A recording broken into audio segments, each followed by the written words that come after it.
Hi. It is showtime. Sunday, June 6, 2021. We are here and we are live. Coming to you from my writing studio in Nashville, Tennessee with Jamie Harris. We've got Wally Lamb in the green room. He is with us today, and I'm so excited. He's offered to read from some stuff he's been working on, new stuff that he's been creating most recently. That's exciting to me. I'm such a fan. It's really exciting to me. Super exciting, yeah. Michele is not with us this week. The maestro is in Sicily. He is working in a recording studio. He's got a session. He sends hello. He's very, very happy to be working in a studio, hired to play on someone's record. He will be with us next week. But he got his vaccine and he was able to take a gig, and he did take a gig, and that's good news. So we're going to be maestro-less. We won't be going to Italy today. That's the first time, isn't it? I think so. It's the first time to not have the maestro with us during the live streams that we started in April of 2020. So here we are. June 6, 2021. What's going on with us? Any news? You're going to ride roller coasters. I'm going to ride roller coasters. Jamie's going to what is it called? Amusement park in Ohio to ride roller coasters for the next couple of days. I, on the other hand, am terrified of heights, can't stand roller coasters, and really don't like theme parks. So I will not be riding roller coasters. I'm going to go to Louisiana to see my mother and my brother, and we're going to have some ball crawfish. That sounds great. Yeah, I'm going to go down in the heat and humidity, have some food with the family, and come back and just be a quick turnaround. So off we go to do stuff. Yeah. And then we get on the road. Yeah, here in the States, we're out of lockdown, out of mask mandates, and we are going to be on the road soon. We've got some Texas shows coming up in 2 weeks.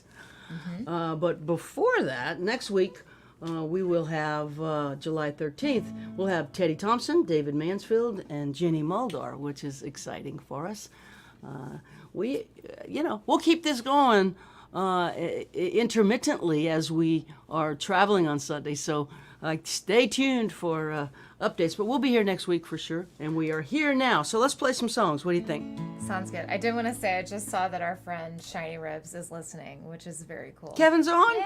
Oh, hey, and Cooper's watching. Hi, Coop. We got people from everywhere. It is so amazing to me still that the whole world can tune in and we can broadcast like a television studio that doesn't have borders. It's pretty amazing. It's a beautiful opportunity to connect. Thanks everybody for joining us all these weeks. Thank you so much for being part of our pandemic and letting us be part of yours. So let's play this song I wrote with at the beginning of the pandemic with Paul Marfor and Darden Smith at the very beginning when nobody was on the road but the truck drivers. And Paul was delivering. Am I loud?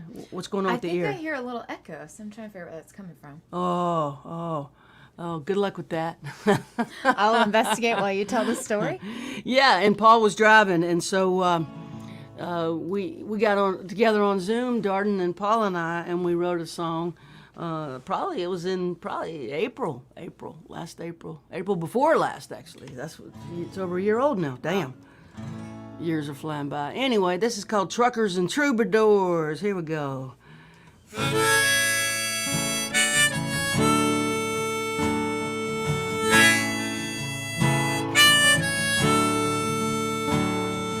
Truckers and troubadours steering. Whoop. Try that again.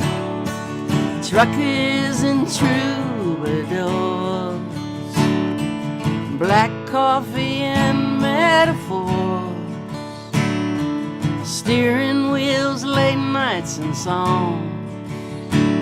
Wake up in the morning, we're gone. On the stage, on the road, pack it up, pull the load. thousands of miles left to do, just passing through.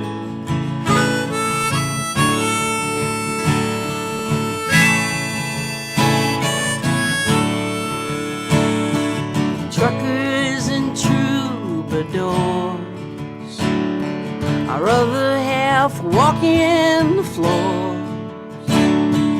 Can't wait to make it back home, counting the days till we're gone. Gear jammers, rhymers, not made for these timers, in love with the strange and the new, just passing through.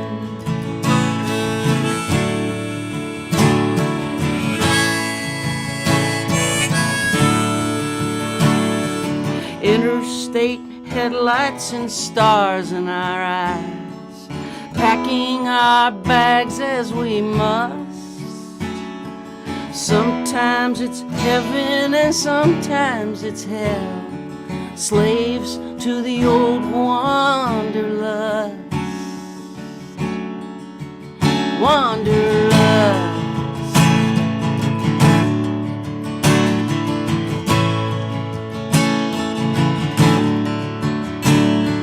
Truckers and troubadours,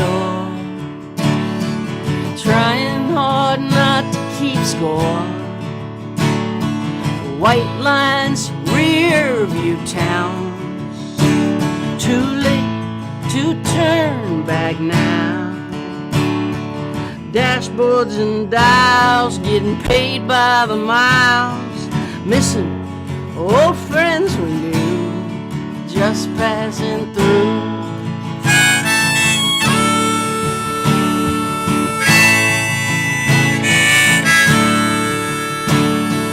Truckers and troubadours, truckers and troubadours, truckers and troubadours, truckers and troubadours.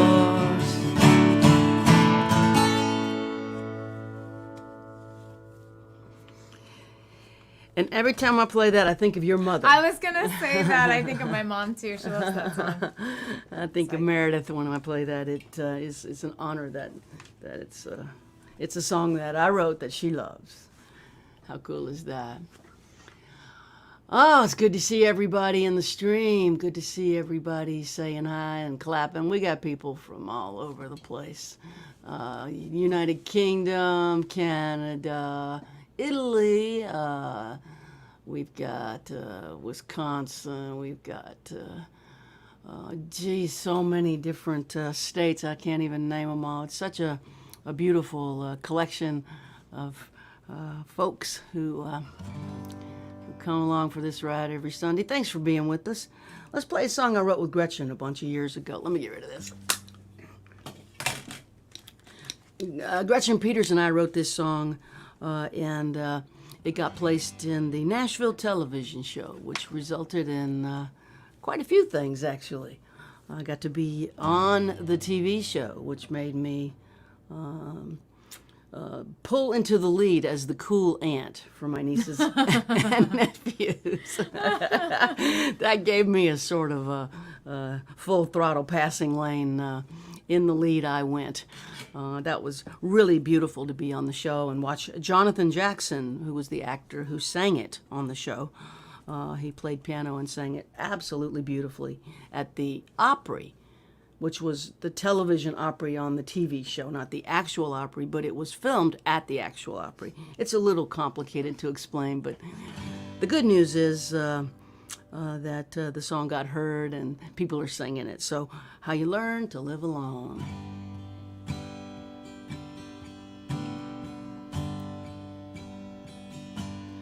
First you fall, then you fly, and you believe you belong up in the sky. Flap your arms as you run. Every revolution brings you closer to the sun. You fall asleep in motion in uncharted hemispheres. Wake up with the stars falling down around your ears. When they hit the ground, they're nothing but stones. That's how you learn to live alone. That's how you learn to live alone. Bit by bit, you slip away. You lose yourself in pieces in the things you do not say. You're not here, but you're still there. And the sun goes up, sun goes down. You're not sure you care. You live inside the false till you don't recognize the truth. People send you pictures and you can't believe it's you. It's been years since the house has felt like home.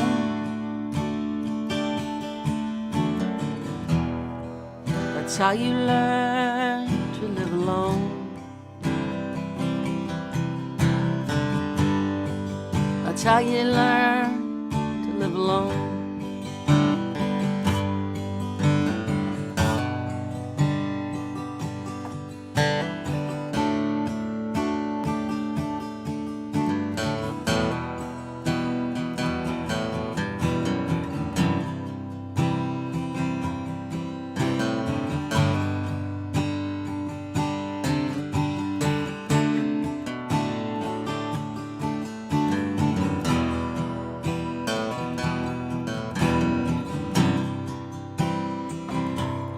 Don't feel right, but it's not wrong. It's just hard to start again this far along. Brick by brick, the letting go as you walk away from everything you know. You release resistance, lean into the wind, and the roof begins to crumble, and the rain comes pouring in. You sit there in the rubble till the rubble feels like home. That's how you learn to live alone. How you learn to live alone.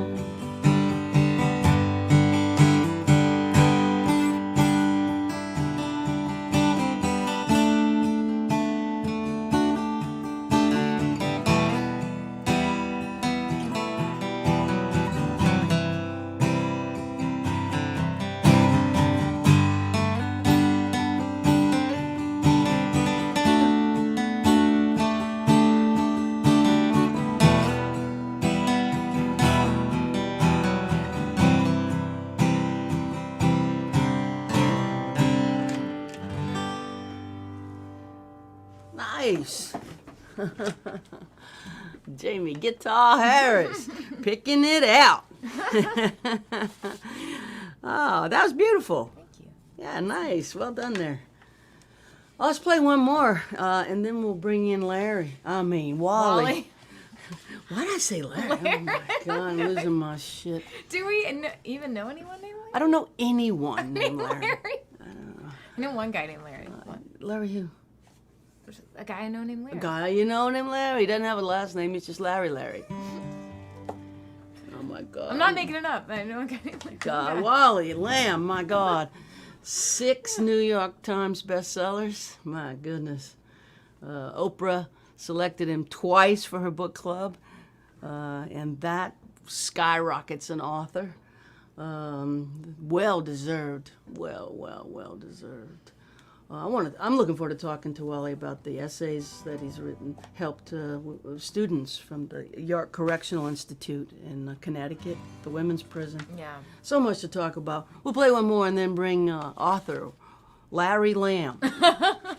That's what. Maybe you were trying to turn it into some alliteration. I don't know what I'm doing. I'm not sure what I'm doing. I'm nervous. Got Wally, got Kevin, we got famous people around me. It makes me nervous. Okay, what do we want to play? You got a suggestion or do you? I like that you're pulling out stuff that we don't play very often. It's really Me too. fun. Yeah, let's play another one we don't play that Okay. much.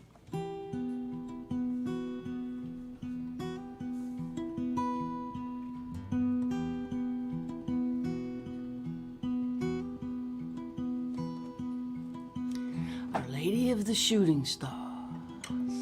Was that you last night? Did we dance a whispered waltz? Did I hold you in my sight? When morning came with open arms, lifted you from me. Sunlight burned my eyes away, and now I cannot see. Our Lady of the Shooting Stars, as I face the early light, all that I can think of now is joining you in flight. But I followed gypsies, girl, lost my way home, held the phoenix to my chest and ended up alone. If I move to you, will you move to me?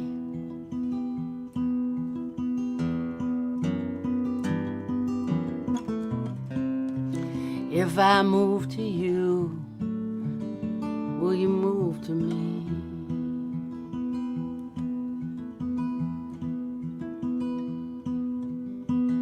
Our Lady of the Shooting Stars, teach me how to know. I want to feel my thoughts go dark and rest in your flow. I'll awaken without fear, breathe the cool, clean air. With your words on my lips, your will is my prayer. If I move to you, will you move to me?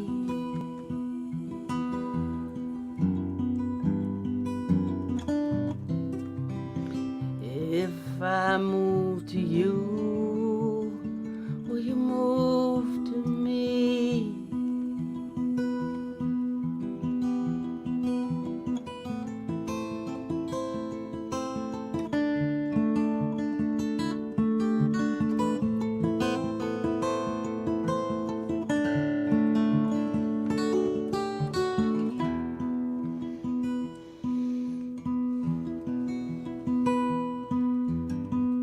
Our Lady of the Shooting Stars, look what you've done.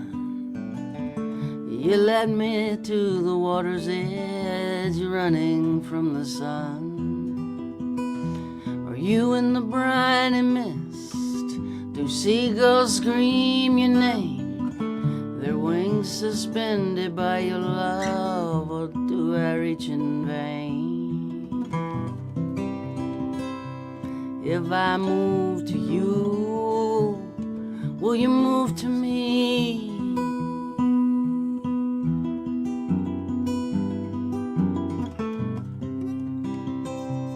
If I move to you, will you move to me?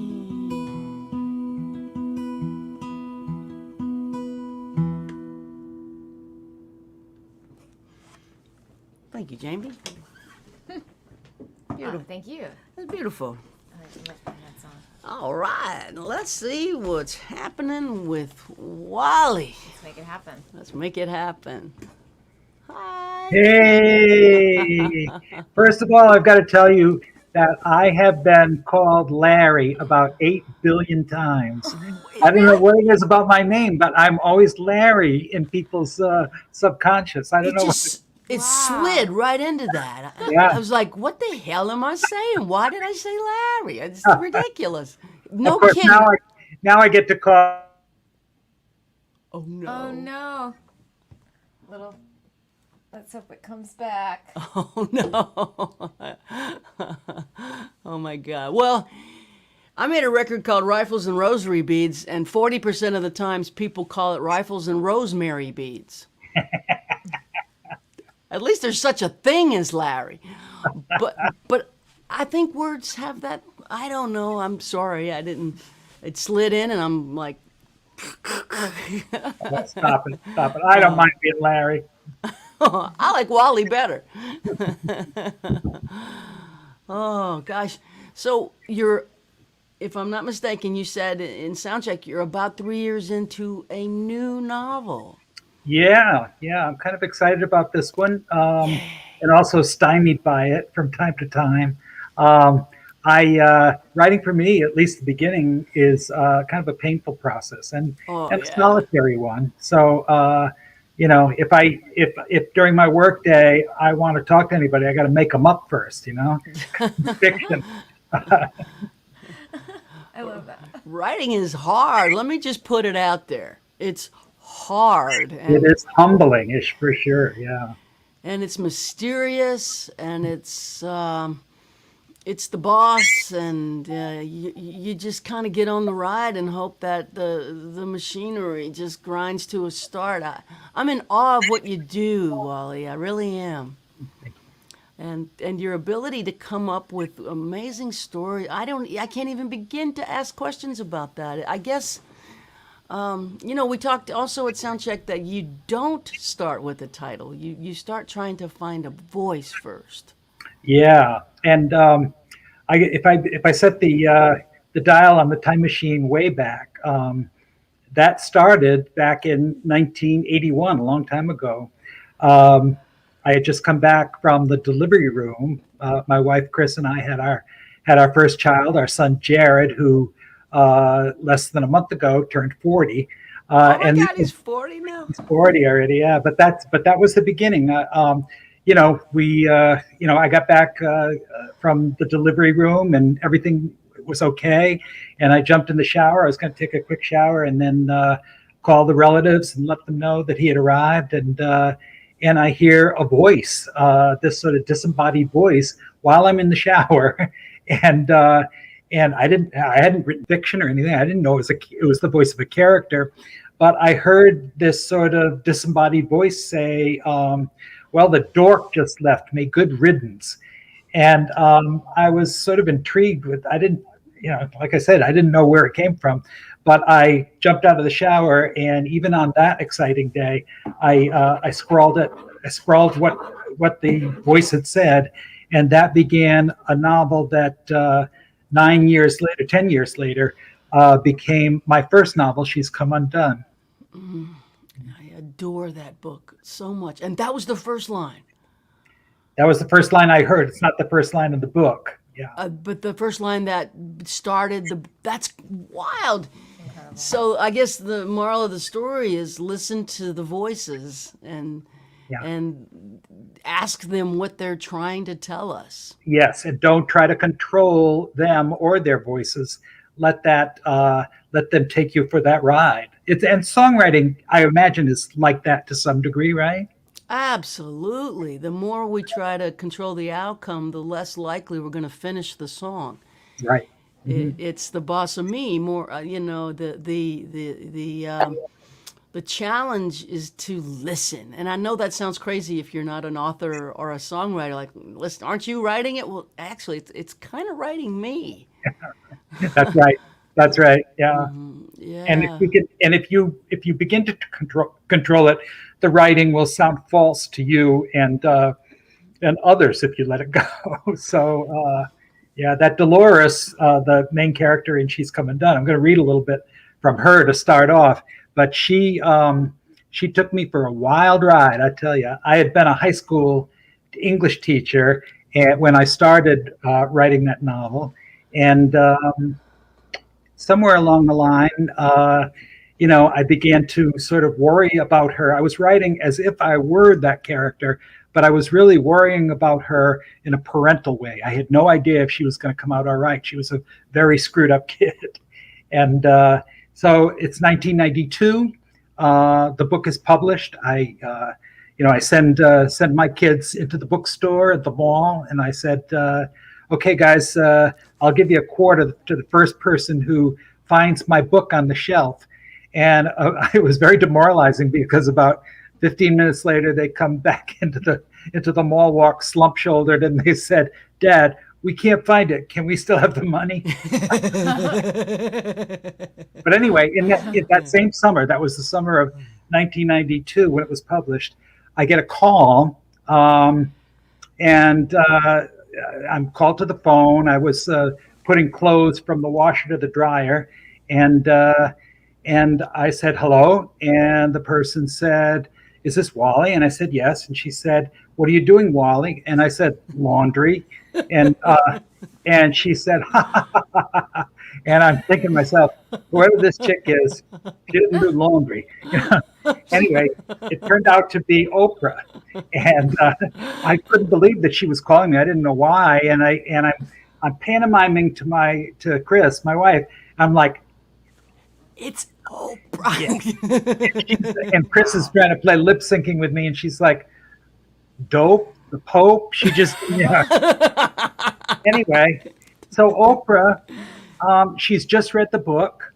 There is no Oprah book club or anything like that at this point, 1992. But she said, she tells me that reading saved her life when she was an unhappy kid, and that she is an avid reader to this day. And when she reads a book that she loves, she tries to track down the author to say thanks. So it had nothing to do with the show until 5 years later. I thought, she's long since forgotten this book of mine, but she chose it for her book club. And as you said, it sort of shoots you into the stratosphere. It is a nuclear bomb. Yeah. Boom. It was. So anyway, I thought I would start by just reading a short excerpt. This is the very beginning of She's Come Undone. And it's in the voice of a woman who is about 30 years old, but looking back to 1956, which was the year that she was 4. Right? In one of my earliest memories, my mother and I are on the front porch of our rented Carter Avenue house, watching 2 delivery men carry our brand new television set up the steps. I'm excited because I have heard about but never seen television. The men are wearing work clothes the same color as the box they're hefting between them. Like the crabs at Fisherman's Cove, they climb the cement stairs sideways. But here's the undependable part. My visual memory stubbornly insists that these men are President Eisenhower and Vice President Nixon. Inside the house, the glass-fronted cube is uncrated and lifted high on its pedestal. "Careful now," my mother says in spite of herself. She's not the type of person to tell other people their business, men particularly. We stand watching as the 2 men do things to the set. And then President Eisenhower says to me, "Okay, girlie, twist this button right here." My mother nods permission, and I approach. "Like this," he says. And I feel simultaneously the man's calloused hand on my hand, and between my fingers, the turning plastic knob, like one of the checkers in my father's checker set. Sometimes when my father's voice gets too loud at my mother, I go out to the parlor and put a checker in my mouth, suck on it, passing my tongue over the grooved edge. But now I hear and feel the machine snap on. There's a hissing sound, and then voices inside the box. "Dolores, look," my mother says. A star appears at the center of the green glass face, and then it grows outward and becomes 2 women at a kitchen table, the owners of the voices. I begin to cry. Who shrank these women? Are they alive? Are they real? It's 1956. I'm 4 years old. This isn't what I've expected. The two men and my mother smile at my fright, delighting in it. Or else they're sympathetic and consoling. My memory of that day is, like television itself, sharp and clear, but unreliable. Television watching became my habit, my entire day. Go out back and play, Dolores. You're going to burn that thing up, my mother would warn, passing through the parlor. But my palm against the box felt warm, not hot, soothing, not dangerous, like the boy across the street who threw rocks at me. Sometimes I turned the checker knob as far as it would go and let the volume shake my hand. My mother always stopped her housework for our favorite program, Queen for a Day. We sat together on the sofa, my leg hooked around Ma's, and we listened to the women whose children were crippled by polio, whose houses had been struck by lightning and death and divorce. The one with the saddest life, the loudest applause, got to trade her troubles for a velvet cape and roses and modern appliances. I clapped along with the studio audience, longest and hardest for the women who broke down and cried in the middle of their stories. I made my hands sting for these women. So that's how that story opens up. Oh, yeah. That's great. Oh my God, it's so beautiful to hear you read it, because I've read it, of course, but to have you read it is a real treasure, a real treat. I appreciate it. Well, what should we do? Why don't we play a song or two and bring Wally back in a minute? Sure. Or two. Let's do Yeah, that. or three. You could play three. I'll play a song or two and bring you back in a song or two. All right, good. Thank you. In fact, you want to play or do you want me to play, Jamie? It's your ship. I don't feel like I'm in. I'm happy to play if you want me to Yeah, play. play something. Sure. Man. I think it'd be nice to have you. I think I'm a little off because we don't have anybody in Italy waiting in the green room.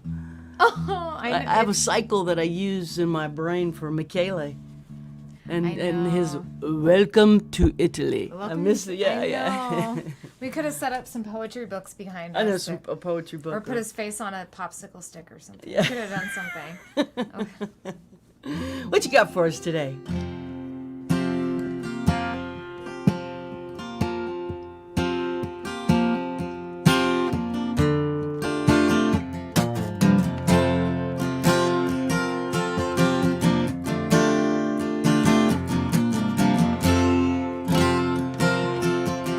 Well, I never thought I'd find God here, full of nicotine and caffeine, shaking with fear.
I'm glad you played that. I feel like that. First of all, Snow White Knuckles is an incredible song, but I feel like it's a segue to talk to Wally again about his work with women caught in the DOC. I love that. I would absolutely love to hear it. Yeah, I'm going to bring bring Wally him back. back. If he's prepared to have that talk. And So 20 years, you went to women's prison and taught writing. yeah, what 20 happened years. was, as you mentioned, I got those two hits with the Oprah Book Club one year after the next. And I scratched my head and, I was thinking, gee, there are so many great writers out there. I don't, I was puzzled why, this good fortune had come to me. But I knew I wanted to give something back. And so I started writing, bigger checks to, organizations that I believed in. And, but that didn't feel quite enough. And I got a call from the women's prison in Connecticut, the York Correctional Institution, which is sort of a laughable name for the York prison. It's the only women's prison. It's the only state women's prison in Connecticut. And I got a call from a woman named Marge Cohen, who I had played with as a kid, dodgeball in the street and that kind of thing. And she was now the librarian at the prison. And she said, Wally, we're having a tough time down here. She said there was a suicide and there have been several more attempts.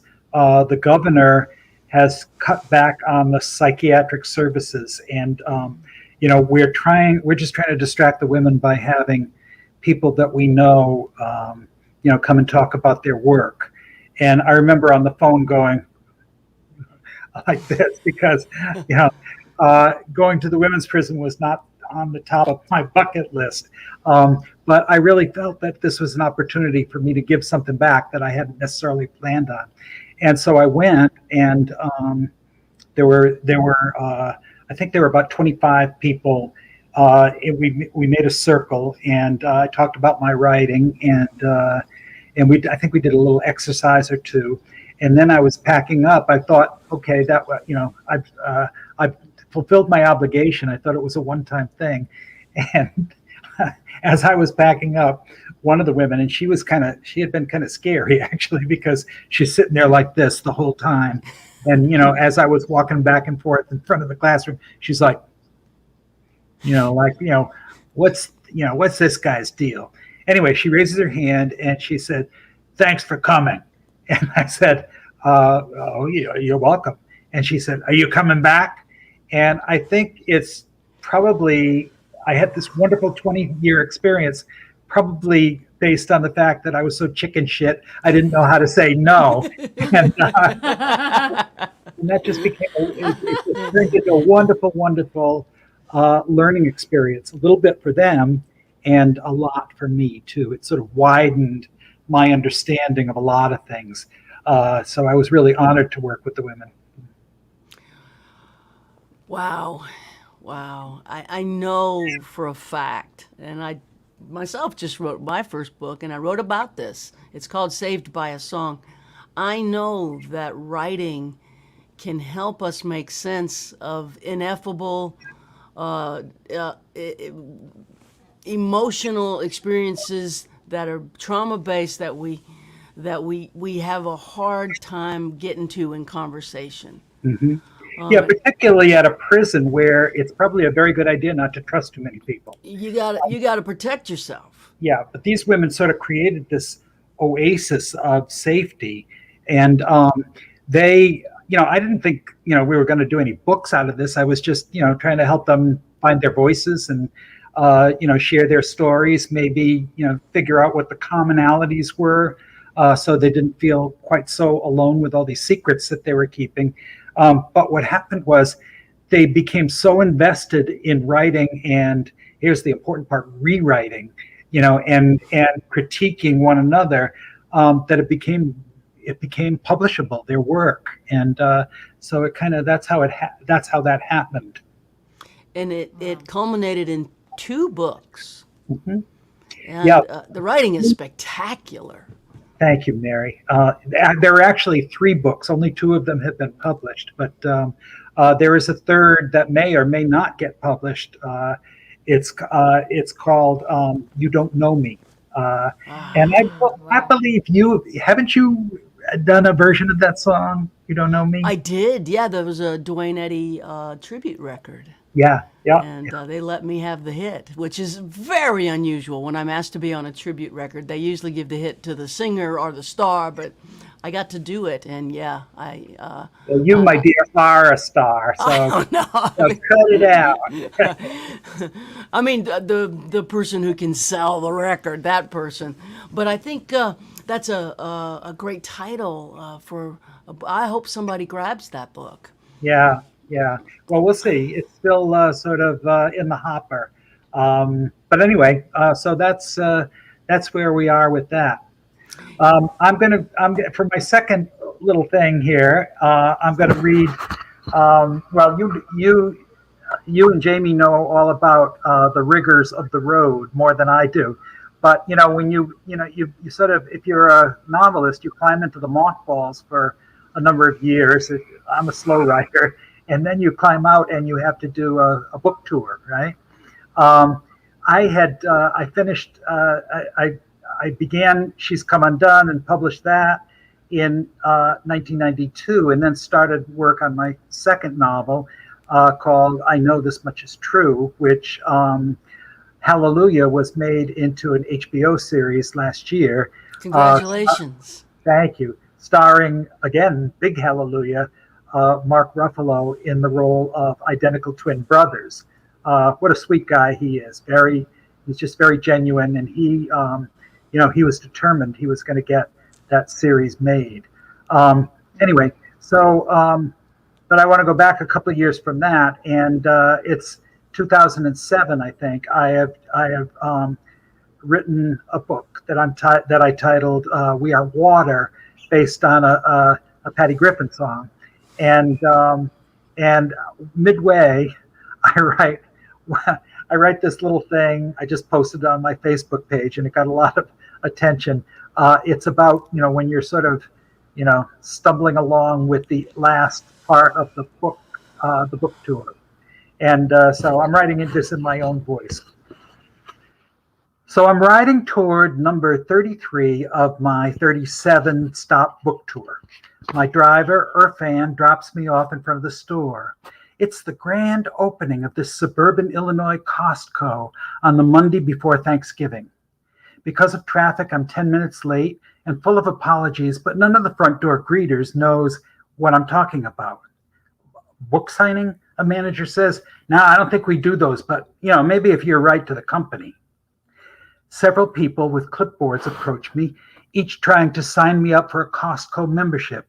Declining, I ask for directions to the men's room and the book department. I have my priorities, and at my age, peeing is number one. All of the employees know where the bathrooms are. Nobody knows where they keep the books.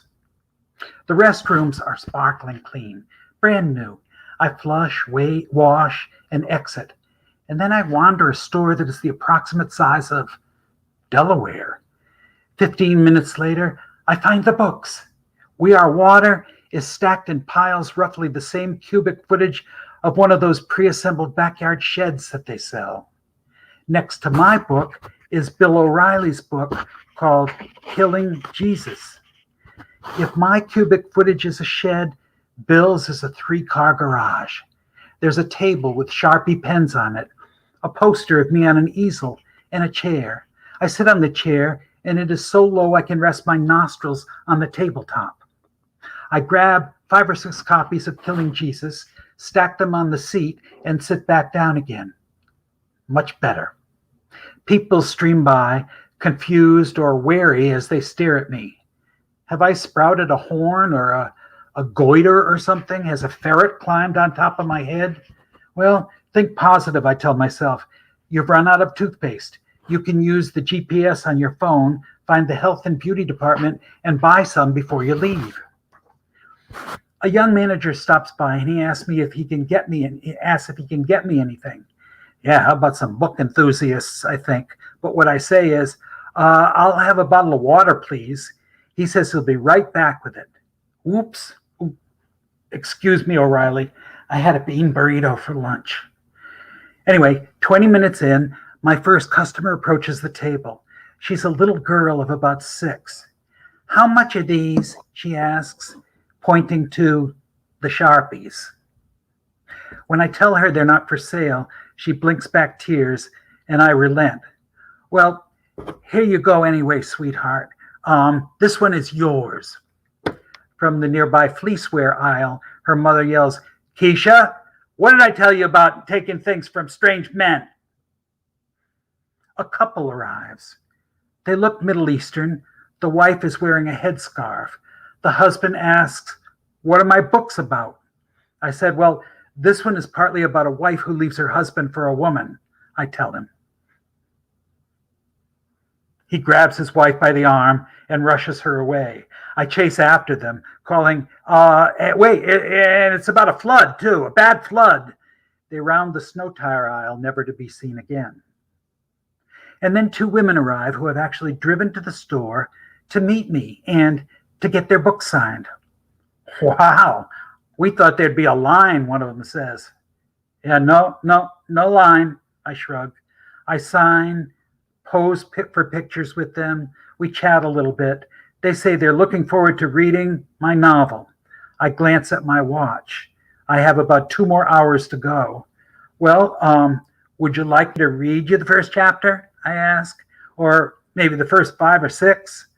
One of the women seems interested. The other one says she has to go home and start thawing out her Thanksgiving turkey.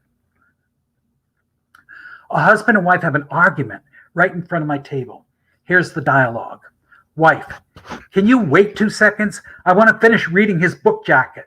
Husband, yeah, and I want the free meatballs they're giving away at that card up there. And if they run out of meatballs before we get there, you're going home and making me some goddamn meatballs. A nerdy-looking boy with glasses and a faux hawk, age 11 or 12, asks me if I wrote all those, pointing to the hundreds of copies of my novel. Every single damn one of them, I say. He tells me he hates reading. I tell him his haircut looks kind of stupid, and that they're giving away free meatballs 2 aisles down. He says he hates meatballs. And at the other end of the store, they're giving away free Game Boys. They're almost out of them. You better go. He rushes off. Oh my God. Oh my God. Oh my God. You are like my favorite author of all times, a heavily pierced young woman says. Really? Is she mistaking me for Johnny Rotten or Marilyn Manson? Has one of them written an autobiography? But no, she means me. However, this exchange has nothing to do with a book purchase. I do honor her request, however, and grab my Sharpie and sign her stomach for her. For the last 25 minutes of my assigned time, I converse with a guy who says he's a police detective who always wanted to be a writer. You're living my dream, he says. I want to tell him that I had to eat M&Ms out of the hotel vending machine for dinner the night before, and that he's living my dream to be able to leave this goddamn store, fly home, and thaw out my Thanksgiving turkey. Well, I never get the water. I do find the toothpaste aisle, but I don't think I really need a 36-pack. Exiting, I am asked by half a dozen more people if I want to sign up for a Costco membership. I politely decline. Outside, it's snowing and freezing cold. I've forgotten my scarf in the store, but I'm afraid I'll never be able to find the book section again if I go back. Efron drives up, and I get in the car, noting that he has been passing the time by reading Killing Jesus. Well, how was it? He asks. Oh, great, I say. They were giving away meatballs and Sharpies. Here, have one. It's on me.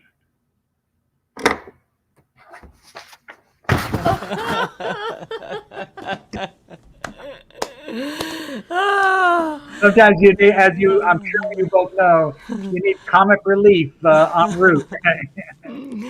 I've never been more grateful that book tours have been moved to Zoom. Right. You must have one coming up, huh? When's your book date? Well, the due date is the street date is July 6th, and so I think we have like 5 or 6 Zoom book events, and then we're on our own because the stores don't want to do. They don't want to go number 7, 8, 9, 10. So I'm bringing the people to their event probably, and we'll do 6, and I'll have Sharpies ready to give away. Thanks for the heads up. Yeah. And man, maybe you should cook up some meatballs too in your air fryer. Yeah. Those book tours were grueling. I've treasured that story. You read it when we did the event here for the writers group, the Porch. Right, And it's right. just such a So great. good, like you want to be an author. Right. Watch it, buddy. Yeah, it's fantastic. Thank you, So Wally. much truth. More songs, more songs. We'll play a couple songs. Come right back to you. Let's go with. I'm so happy. I can't wait to watch the replay on that I know, 400 it's times. so good. When we're on the road and having to eat M&Ms for It happens. Why don't you take one and I'll What take one? line? You take one, I Well, take one. do you have a request then, Gauthier? Do I have a request? Yeah. What would you like to hear? I want to hear your title track. Alrighty then. I want to hear Boomerang Town. Epic story. Really, a story song, I would call it. Sure, you got it. It's the title of her new record that is being mixed and mastered right now.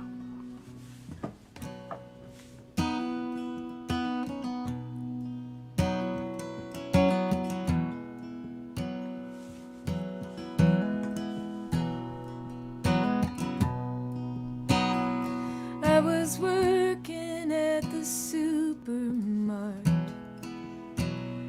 when I fell for Julie, knocked her up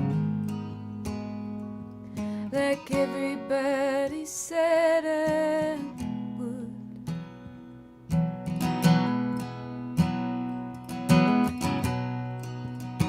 The day I turned 16, I got that job. Couldn't wait to buy a car, save enough. Leave this town for good.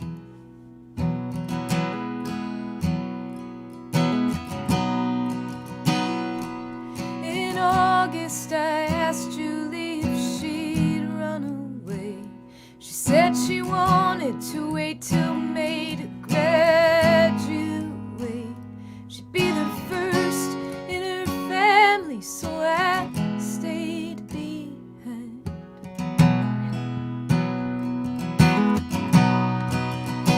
Thought she could get a scholarship to college, become a nurse, travel the world, but all that took a back seat when we saw those double lines. As for me, the only dream I've ever had is getting out of this boomerang town.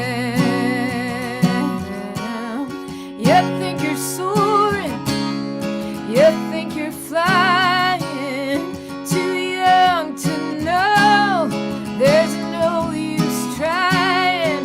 You spin in circles, round and round,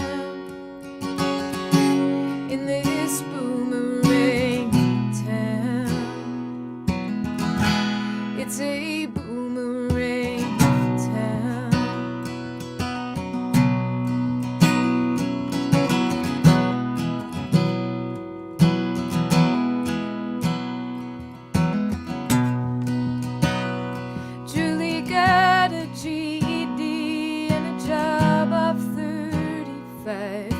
only joint in town that's open all night.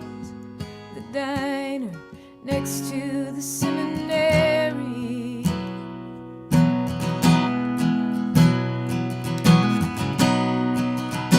She serves the truckers, the troubadours, the punks, the college kids who trash their booze, all stoned and drunk, who always pay but never tip with daddy's money.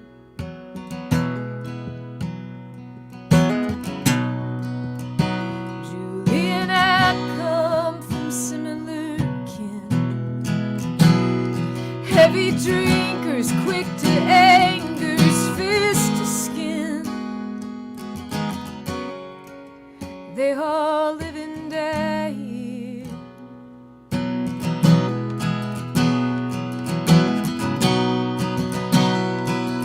That won't be us, I swore to her. I promise you will see the world. I just don't know when.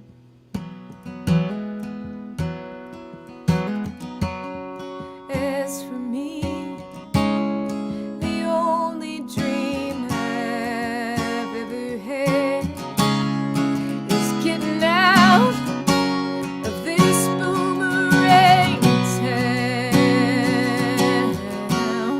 You think you're soaring, you think you're flying, too young to know there's no use trying. You spin in circles, round and round, in this boomerang town. It's a boomerang town.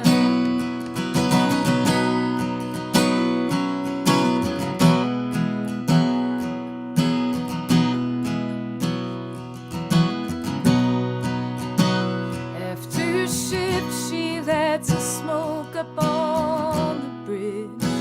Under the billboard, painted Jesus lives. Julie steps over the rail, thinks about salvation. The sun arrives and collides with the steeple, cast a shadow over God's most desperate people. Julie takes it as a sign. Let's go, and starts flying. As for me, the only dream I've ever had is getting out of this boomerang town. It feels like soaring, it feels like flying. Now I know it's only dying. You spin in circles, round and round, in this boomerang town.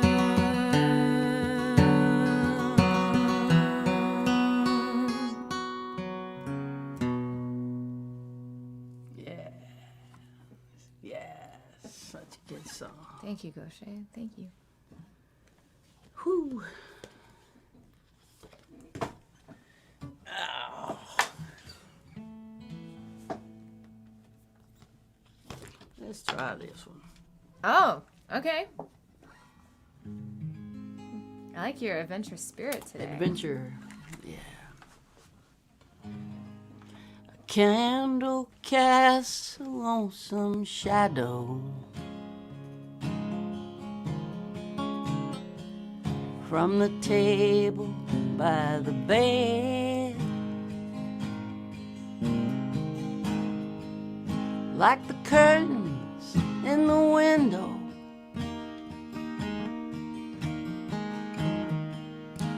I'm just hanging by a thread. Outside the wind is moaning, a sad soft refrain, and off somewhere in the distance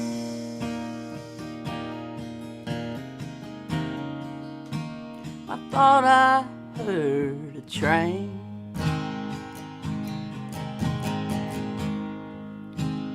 Thought I heard a train.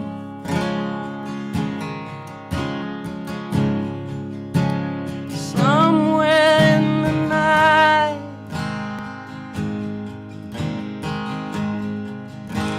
through the darkness, through the pain, I can almost see the light. Like the sweet sound of salvation,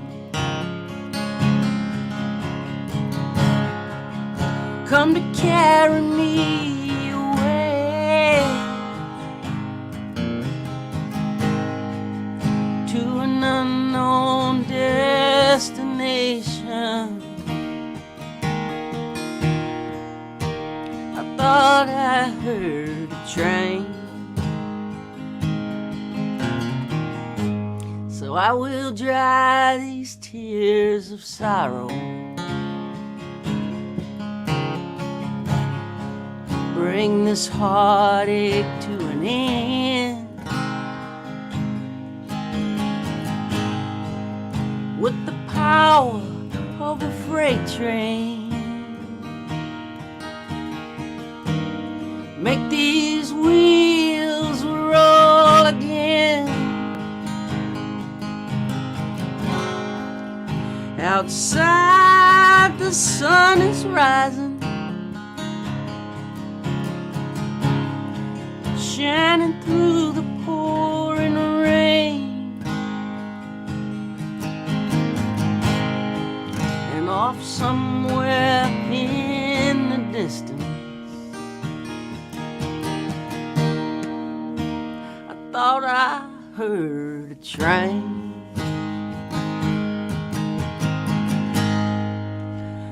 Thought I heard a train. Off somewhere in the night, through the darkness, through the pain, I can almost see the light.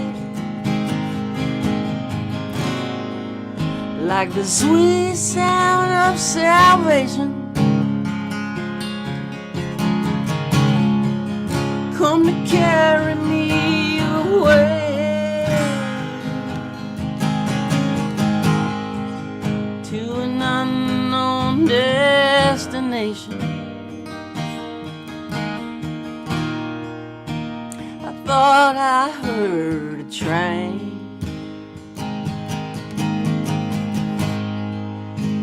An unknown destination. I thought I heard a train.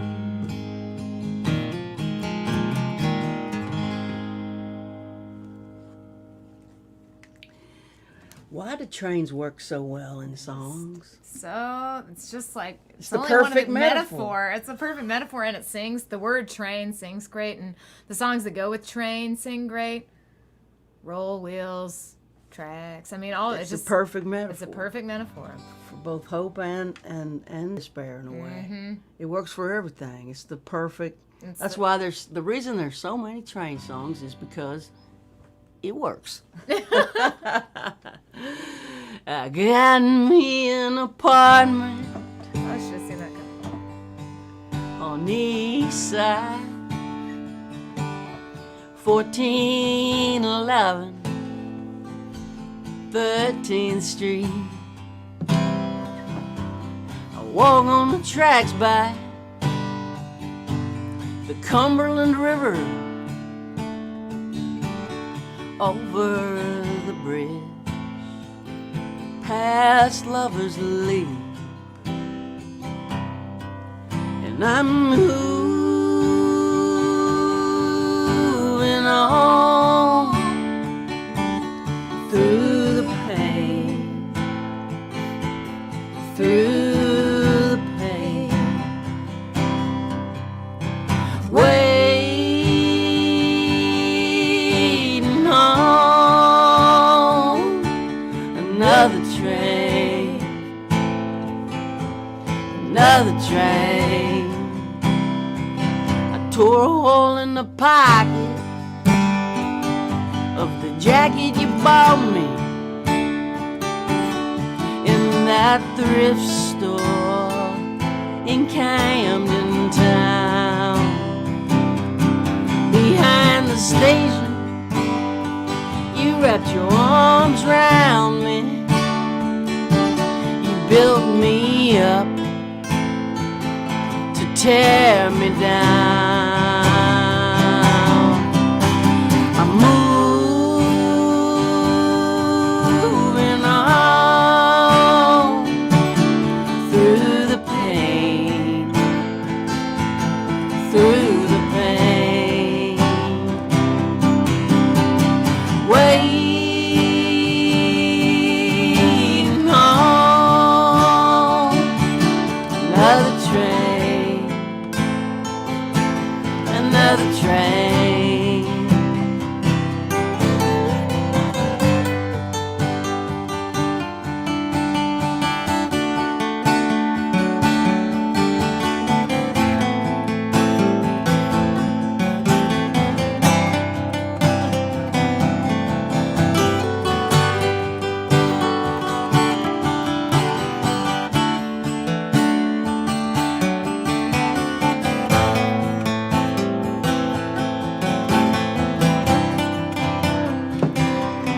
December sunset, I see my breath disappear in the cold winter night. Bums gather in driftwood by the river, whistle blows a lonesome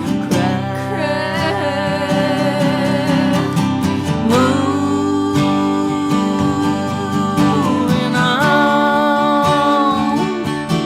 through the pain, through the pain,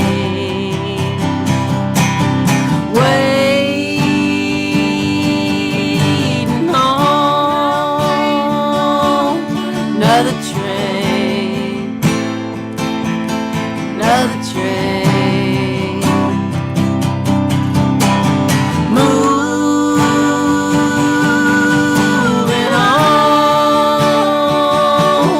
through the pain, through the pain,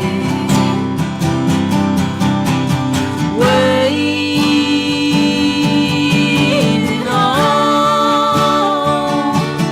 another train, another train. There'll be another train.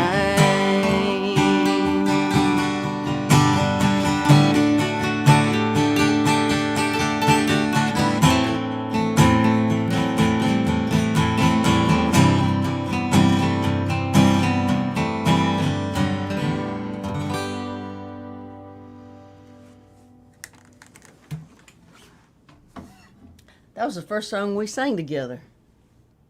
It was, yeah. Was it at the Kerrville Folk Festival? It was no. It was at at the Sportsman Tavern in Buffalo, Buffalo, New New York. York.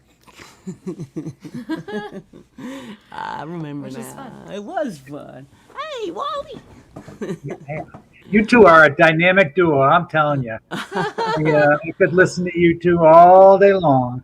Oh gosh, thank you. We're really Same to lucky. you. I mean, to go through a pandemic solo would be one of the hardest things I could imagine. I feel extremely grateful, and my heart goes out to people who had to do it on their own.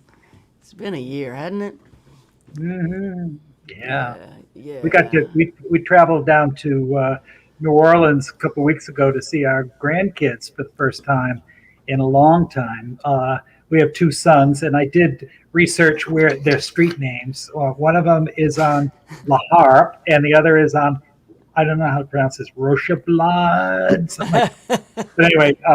But anyway, it was great to see the kids, and they are a workout, but far more of a workout than I've ever gotten at the gym. That's for sure. They're little guys. Yeah. Oh my goodness, we treasure the Facebook posts. If people aren't following you on my Facebook, gosh. I would like to invite them to consider doing it. Your posts are fantastic, and your granddaughter who had completely colored her hand with a green marker and a Favorite close post of up the on year. the look on her face, like, "Don't you tell me what to That's do." my favorite post of the year. It has brought me so much joy. I love it so much. She was in the when that photo was taken. She was in the process of getting yelled at by her mother, and she just has perfected the stink eye like nobody ever before. Oh yeah, World class stink guy. I'm the boss of me. with the hand completely. It's so good. It's really With the great hand right there, yeah. Thank you. Oh gosh. Oh my So, God. Mary, it's funny that you mentioned that gig that we did together, The Porch, Yeah. because in a way, that was kind of the start of this novel that I'm still working on. I haven't finished writing it. No. But I didn't start with a title, but I did start with a main character's name that I picked up while I was down there at that gig in Nashville. If you remember, the MC that evening was a singer-songwriter named Corby Lenker. That's right. and and Corby and I sort of became friends, and I was really fascinated by the name Corby. I'm a names junkie. I love sort of odd, quirky, or undefinable names, and so he spells it Korby, and I asked him, could you go to your mother and father and ask them why they came up with that, or how they came up with that name? And he did, and he reported back, they don't remember. But anyway, We made it up. right. So Corby, I changed the K to a C, and I named my main character, the voice of this novel that I've been working on for a while, Corby Ledbetter with a Corby. And something terrible happens at the beginning of this novel. It's the inciting incident, and Corby is about 36 years old. He's lost his job, and he can't find another one.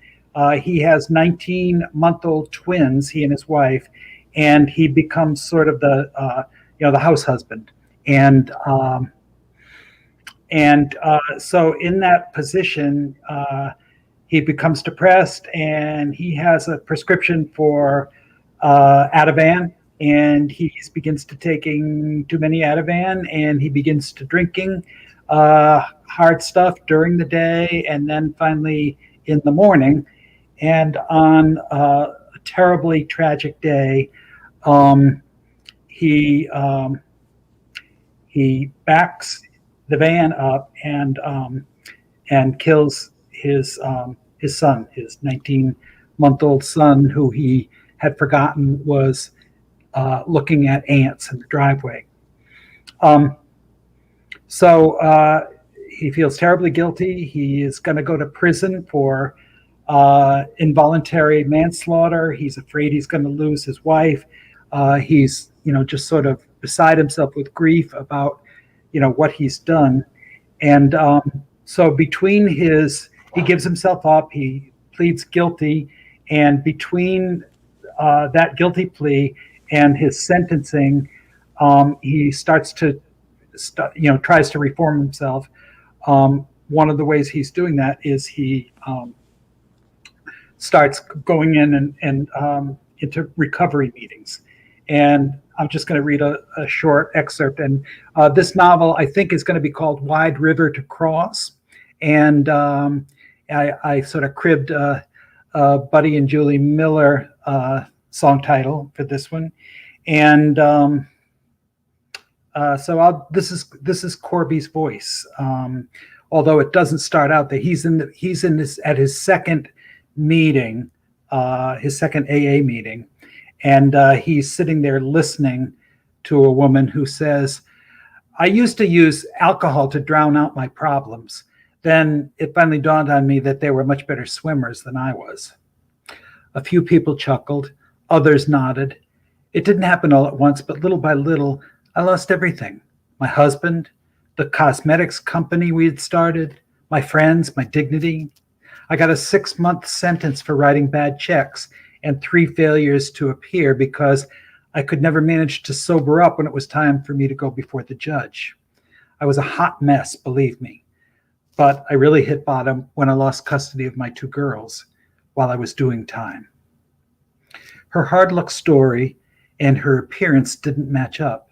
This woman was stylish, professionally dressed, mid-40s maybe. Those looked like expensive shoes she was wearing. I noticed a Benz convertible in the parking lot on the way in and figured it might be hers. You'd never peg her for somebody who was a lush. I didn't get serious about sobriety until I got out, she said. I tried AA before, but I had been convinced that it just didn't work for me. Now I was motivated to get my daughters back. It took me 5 years, but I did it. One's a senior in high school now, and the other is a college sophomore. I got a good job in real estate. I own my own condo and a car that's really fun to drive. I had lost all of these things because of my obsession with booze. But it's like they say, when you're an active alcoholic, you give up everything for one thing. And when you commit to sobriety, you give up one thing for everything. Well, okay, that's it from me. I'll share the time. Yeah, thanks, Priscilla, the stocky guy at the front table said. Who else? 3 or 4 hands went up, but he looked past them and seemed to be staring at me. What about you? He said. Me? I could feel my face flush. My arrest had been the front page news for a few days before, and I didn't want anyone connecting the dots. No, thanks. I'm just going to listen. All right? Want to tell us your name at least? I shook my head. Fair enough then. Alan, you had your hand up. Why don't you go? Alan told a grim story about how his drinking and drugging had gotten out of control after he returned from fighting in Afghanistan. He had gone downhill fast, he said, ended up sleeping in shelters or the beds of women he would pick up in dive bars. And then one day, while I was waiting in line for them to unlock the soup kitchen doors, I started puking up blood, he said, collapsed. And when I woke up, I was in the ER. A couple of days later, when the hospital was getting ready to discharge me, one of the doctors gave it to me straight. He said, if I didn't stop pouring poison down my throat, I was probably going to die from cirrhosis or gastric cancer, or else end up with wet brain, drooling and babbling gibberish at some institution. So what do I do as soon as I get out of there? Scrounge up enough money to buy myself a speedball and a quart of bottom shelf bourbon. Next day, I was sick as a dog again. I was walking back to the hospital when I wandered into a meeting in the basement of that church on Union Street, not to get saved, but because I knew they would have coffee and cookies. Sometimes they even had donuts. But that was the day, 7 years ago and counting, when the miracle happened. I haven't had a drink since. I'm not patting myself on the back, though. It wasn't me who got me sober. It was my higher power coming to me through all of you. Well, good for him that he had stayed sober, I thought. And if he wanted to believe in miracles, why not? But if I kept coming to these meetings, which I had promised Amy and my mom and my attorney that I would do, then they better not try and cram religion down my throat. I wanted to get sober, not saved by some imaginary God that was supposedly pulling the puppet strings. He sure as hell hadn't handed me any miracles. This was my second meeting. And just like the first, when time was up, everyone stood, got in a circle, and took each other's hands. Someone said, "Who keeps us sober?" And everyone started saying the Lord's Prayer. I did the hand-holding thing, but for the second day in a row, I kept my mouth shut. I couldn't pray to something I didn't believe in. Outside again, while I was waiting for my mother to pick me up, I watched a bunch of the others laughing and lighting up like it was a cocktail party without the cocktails. I was right about who was driving the Mercedes. She tapped the brake as she sidled up beside me. "Keep coming," she said. I nodded and smiled at that small, simple act of kindness. A guy from the meeting came toward me. Scraggly beard, bushy eyebrows, early 60s maybe. He was wearing a plaid flannel shirt and a Mets ball cap. I recognize who you are from TV," he said. I tensed up, thinking I was about to be called a baby killer. "Here," he said, "in case you want to talk." He handed me a Taco Bell napkin with his name on it, Dale Tibbins, and his number written diagonally across it. I said thanks, folded it, and shoved it in the back pocket of my jeans. He started to walk away, and then he turned around and came back. Same thing happened to me, more or less, so I might understand more than most the hell that you're probably going through right now. I was driving drunk with my niece Madison in the back seat. Ran a red light, and I got T-boned by a Hummer. Maddie was killed, and I walked away without a scratch. She was 8 years old. I'd been living with my sister Carol and her. Carol had just gone through a divorce, and I was helping her out. Some help, huh? Killing her only kid. I just stood there, unable to think of anything to say. "Day at a time, my friend," he said. "You can always drink tomorrow if you need to, just don't drink today." Well, I got to get going. Give me a call if you need to. I watched him walk down a row of cars and climb into a blue pickup truck. He waved as he drove out of the parking lot, and I waved back.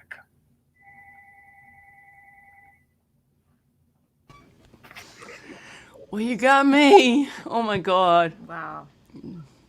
Thank you. Ooh. Yeah, he's a tough one to deal with, I tell you. Oh boy. Yeah. Whew, what happens to him? Oh my God, I can't wait Can't for wait this to read- book. Yeah. Mhm. Yeah, the first part is, tells that whole story. And part two is his life in prison. And then part three is his life after prison. Wow. Wow. Well, you got a big fish on the hook again, Wally. Keep reeling. I hope so, but I lose confidence every day, and then I got to keep going. Oh, well, you just made Big Bad Me cry. It's just so Sorry. real. It's just so real. I know it's fiction, but fiction is how we get to truth, and you nail it every time, my friend. You're the Thank most incredible writer. I'm just in awe of what you do. Whew. And vice versa. I said that right back to you, Mary and Jamie. Thanks for being with us today, my friend. My pleasure. Thank you so much for saying yes. It's so nice to see you, and I'm excited for what's next with this writing. It's speaking in my heart. It's Yeah. And glorious. good luck with your book, and I'm going to read it, and I'm going to get on iTunes and search Jamie Harris and see what comes up, and I wish you both the best as you go back on the road. Thank you. Thank you so much. Wally. Thank you. We'll see you out there somewhere. I got Provincetown envy. You're going a week Yeah. after next. You're going to be Yeah, the Provincetown Movie Festival. See that? You're going to be at Boobala's. I love Boobala's. I love Yeah, Provincetown. I ate there once, but I'm looking forward to going back. It's always fun in Provincetown. You're going to have a wonderful time on the Cape, and the Provincetown Film Festival is hosting Wally. If you're down there, get a ticket to the event. It's a fundraiser for them. It's a great cause, and we wish we could be there. If we weren't in Texas doing a string of shows, we would be there. Thank you. Thanks again. Thank you Take so care, you much. too. Thank you, everybody, for listening. Thanks, Wally. All right, a quick word from our sponsor, which is me. We have everything in my website store on sale for Pride Month. June is Pride Month. Of course, every month's Pride Month for us with our flag there. But everything in the store is 20% off. So this 10 CD set of all the records I've ever made, 10 records, is on sale for $50 minus 20%. Cheapest it's ever gonna be. $40. 10 records. That's $4 a record. I'm giving them to you. Pride Month celebration. We are cleaning house here. Mercy Now t-shirts, 20% off from small to triple X. We even have Mercy Now tea towels. Tea towels with the lyric of Mercy Now, 20% off. Makes great little gifts if somebody's invited you to dinner. Bring them a tea towel if they're cooking for you. Vinyl as well. We've got all kind of stuff. Go to the store, 20% off all month long. Please hop on Jamie's Patreon, and that's a monthly thing. You give her a few bucks a month, and she gives you prizes, presents, songs, music, video, behind-the-scenes stuff. Yep. First mixes of songs from the studio. She's got songs that only the patrons hear. It's a cool setup, and she works hard at it. I watch her. It takes a lot of time and energy, and she loves her patrons and takes good care of them. And on my website, the Listen to Women shirts are back in stock. They were Listen out. to Women. The very famous Listen to Women shirts worn by Fiona Prine. Fiona Prine, On the yeah. day that John and Fiona went to vote. Yeah. So beautiful. Yeah. Hannah Crowell has a Listen to Women shirt. Rodney's daughter has good taste. So next week, Teddy Thompson, David Mansfield, and Jenny Muldor will see you here. Week after that, another All Request Sunday. Email your requests to Jamie at folkhelper.com and we'll play them. I know Daniel's going to email requests, and I'm going to do my best to fulfill them. Thanks, everybody, for listening. Thanks for your support. Huge thank you to Wally for making 90 minutes go by in what felt like 5 minutes. And the maestro will also be back with us next week. And we are booking tickets to Denmark. We're going to Scandinavia in August. We're coming your way. The three of us will be playing on the stage together at the Folk Festival in Tonder, Denmark. Till I see you again.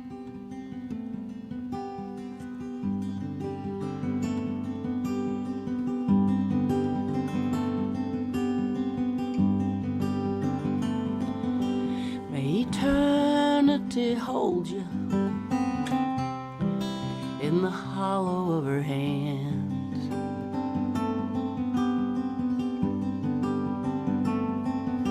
May a soft wind enfold you as you travel distant lands. May the moon and stars delight you daylight dims,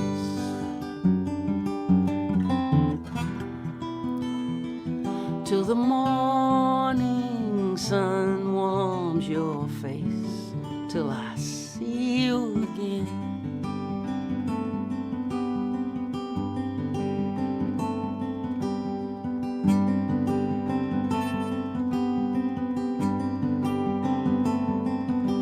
May you lay down your struggle beneath the silver sky.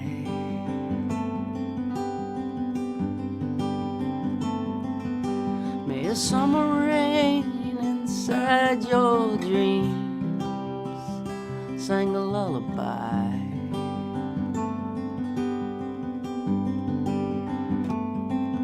May there be no more sorrow, no more pain.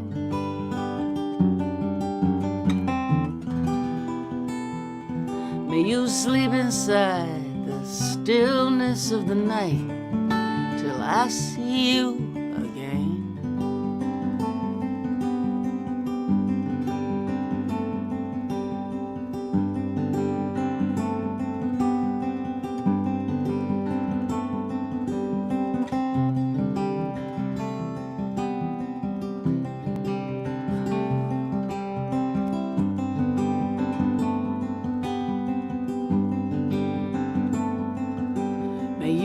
never be a stranger.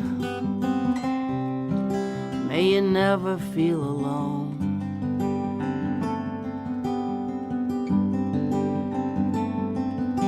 May you reunite with family and friends. May they walk you home.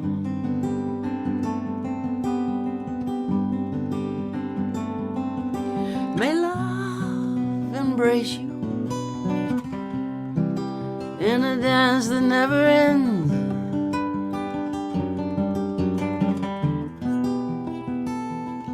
May you rest in gentle arms till I see you again.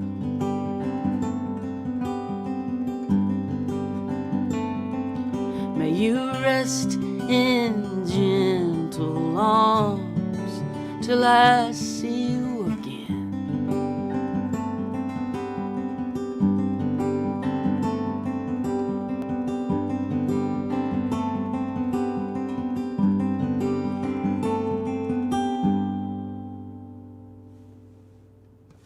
Thanks, everybody. Thank you, Jamie. Thank you. That was a beautiful Sunday. Beautiful Sunday. We'll see y'all next week. Thanks again.